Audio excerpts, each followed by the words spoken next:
Welcome to Hood Champion Boxing and Sports. In boxing, find a way to win or you find a way to lose. I'm back at home now. So let's get down to business. Make sure you like and subscribe. Follow me on Twitter. Also, I'm on Twitter. Not Twitter. What's that shit? Everybody go to Instagram. But leave that donation for that fried rice and chicken wings if you want me to go live. Especially if you want me to go live and start focusing on that every day. You'll become a member to the channel. I got almost 13,000. If everybody gave me $1 a month. $1 a month. What's that? What's $1? You know what I mean? If I can get half of y'all to give me $1 a month, we be all right, okay? It don't cost you much of anything to just, if you enjoy the content, to just give whatever, $1 a month.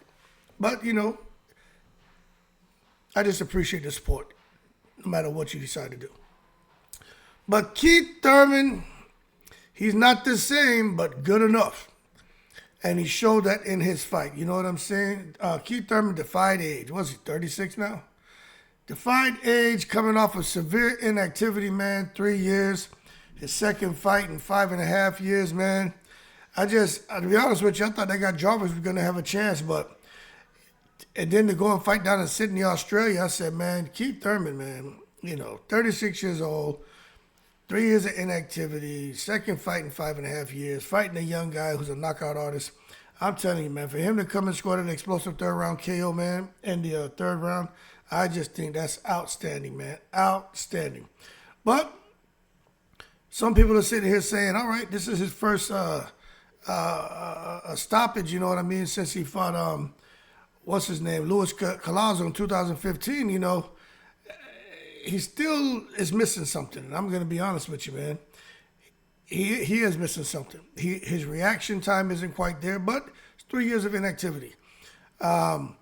He's not as fast as he was, but he still has speed. But he has IQ, man. He still has power. He still has his legs. And I'm going to tell you, man, for anyone out here who's doubting Keith Thurman, and as far as what he can do with the big names from 147 to 154, I'm going to tell you to hold your horses and listen, I'll take you to the stupid. Because that combination that he threw to put Jarvis down was something sick. That uppercut, I thought he killed him, man. That uppercut was something vicious, man. Remind me when Roy Jones threw that wild hook uppercut in the rematch with Montel Griffin and almost took his head off his shoulders. You know what I'm saying? Beautiful uppercut, But the bottom line is when you just look at Keith Thurman and how he's looking at his body, but he threw the right hand upstairs and he caught him. Like, he just has IQ, man. He sells his shots with his eyes. And Keith Thurman is really a boxing brain, and you got to put some respect on him. You know what I'm saying? Thurman threw 106 punches. Jarvis is 105. But I'm going to tell you what, man. There were some accuracy gaps there from Thurman. I saw that he was trying to do his traditional, like throw a right hook to the body, then come with a left uppercut, and he was getting countered by a check hook by Jarvis. And his jabs and everything, man, weren't quite getting there all the time. But the reason for that too, man, is when you take a look, let me show y'all something. This is what happened in that fight.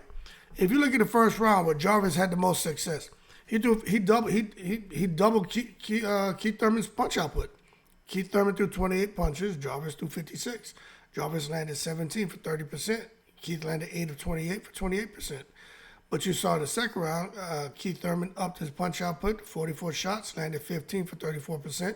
Jarvis threw 31 shots, landed 5 for 16%. So you saw that with the work Keith Thurman was doing, especially going to the body, it did take a toll on Jarvis. And you saw in the third round, Jarvis's punch output dropped to 18. He only landed 2, where Keith, it only took him 34 shots to land at 13 to 38% and tranquilize Jarvis.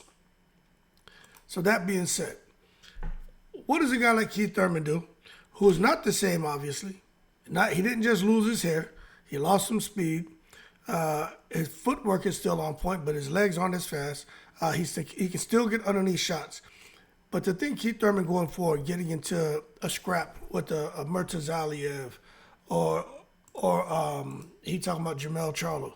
I'm going to tell you this right now. I just think Keith Thurman needs to be careful. Also, at the same time, he has self-belief. His trainer was named Ben Getty. He instilled something in Keith Thurman, man, that you just don't see in a lot of kids, a lot of fighters. I don't want to say kids. He instilled something in him as a kid that you just don't see in a lot of fighters. When Keith Thurman talks about Ben Getty, it's like when Mike Tyson talks about Customano. I've said this in several videos. He gets emotional because and I'm gonna tell you, I'm just gonna call it like it is. Keith Thurman has a speech impediment. Okay, he has a lisp, and I could only imagine him as a young kid being, biracial. Think his mother and father had divorced, lived with his mother. Think he may have got teased a little bit in school, kind of not really fitting in with the look.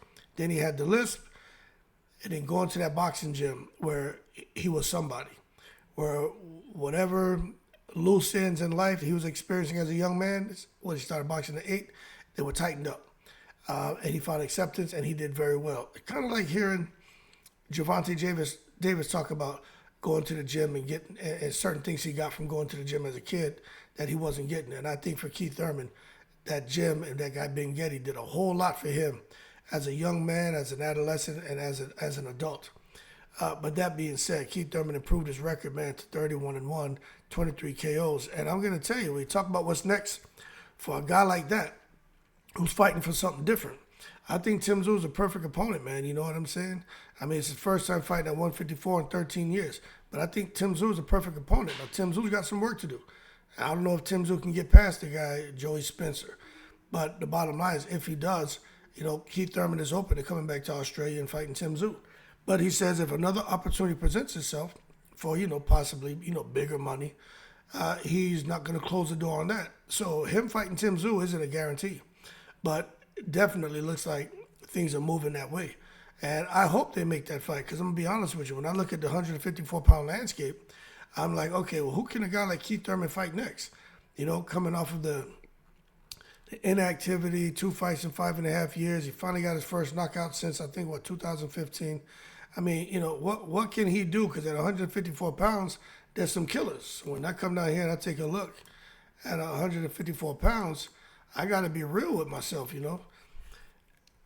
Crawford's not fighting him. Ortiz Jr., I don't think he's going to fight him. Ortiz Jr. just fought Marjamov and Bohachuk.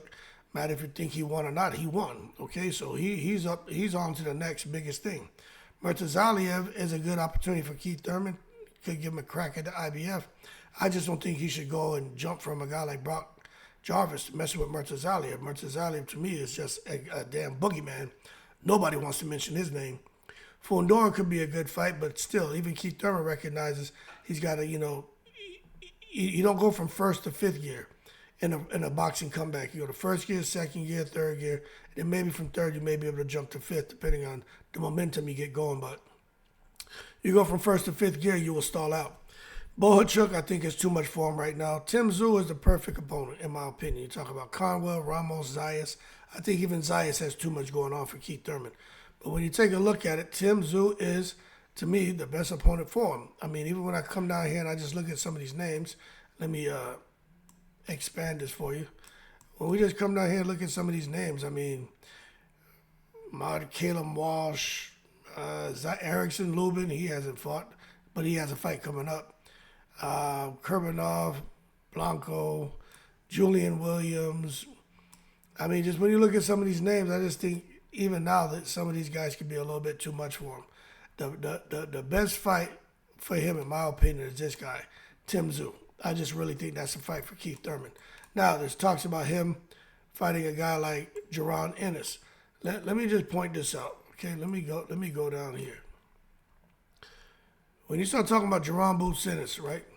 He's about to fight Stanley Eunice. I just don't think Keith Thurman, I'm not saying he can't. I just don't think he, at this point in his career, he wants to try to melt down to 147 pounds anymore. But if he were to melt down to 147 pounds and Boots clips Stanley Eunice, I mean, that could be a big fight, but I don't think Boots would want that. But you never know, because I do think it's a shame that, Terrence Crawford and Errol Spence never fought Keith Thurman. to get that feather in the cap. The only one really fought him is Pacquiao. And Pacquiao almost lost that fight. If it would have been for the first round knockdown, which he did hit him, but he also stepped on his foot. Because Pacquiao got big ass feet. But if not Tszyu, if not Errol Spence, I'll be honest with you, I don't know what Keith Thurman's gonna do. One time's back, he wants to get more fights. But really, when I look at what's out there at 154, they got some killers at 154. And again, with Keith Thurman, you can't just go from first gear to fifth gear because you'll stall out. I think he needs something where he can get, okay, I clipped this guy, let me bubble up, a bigger name, more polished fighter. Tszyu's perfect. Or Errol Spence. Errol Spence doesn't want tune-ups, and he's a dog, and he's at 154, and they have history. I think the whole world will tune in for that fight. But Errol Spence, the last thing he wants is to come and lose to Keith Thurman, which I think Keith Thurman will knock Errol Spence out. I do. I just think Errol Spence has been through too much. I'm not saying I think Keith Thurman's better than him. I'm not saying I think Errol Spence is better than him. What I'm telling you is I think Errol Spence has just been through too much to get in there with a guy like Keith Thurman who's not going to take it easy on him. Okay? I just don't think he should do it. And I think Errol Spence has got it right, sitting back enjoying his multiples of millions of dollars and not worrying about this boxing shit. Errol Spence has been through too much to come out of retirement and fight Keith Thurman. If you're going to come out of retirement, do it for Canelo. You know what I'm saying? Do it for that fight with Bud again. And of course, I'm still concerned about his health, but at least get handsomely, compensated. You know what I mean?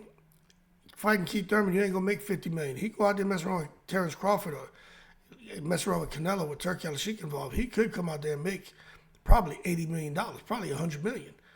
There's supply and demand. There's no supply of Errol Spence and a high demand to see him get back in the ring. He could come out here and break the bank.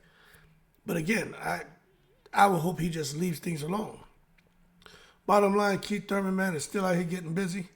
Need to put some respect on his name, man. When you look at those hard combinations that he was landing, man, you can see the kid Jarvis, who was much bigger than Keith Thurman. He did not like it, even though he was coming back with his own flurries. He did not like what he was getting hit with. And Keith Thurman respected Jarvis's power, his initiatives in the ring to try to get the upper hand or to land something consequential back on Keith Thurman when Keith Thurman landed something on him. But the bottom line is Jarvis just didn't have the experience to be in there with a guy like Keith Thurman. He was like a fish out of water. When Keith Thurman was working onto the body to bring those hands down, then he went upstairs. It was all she wrote. It just took him investing into the body and weathering the first round of what Jarvis was bringing to him. And it is what it is, man. But anyway, one thing about Keith Thurman, and we talk about this, you got me. I see you got a Shakur Stevenson, who's a boxer runner.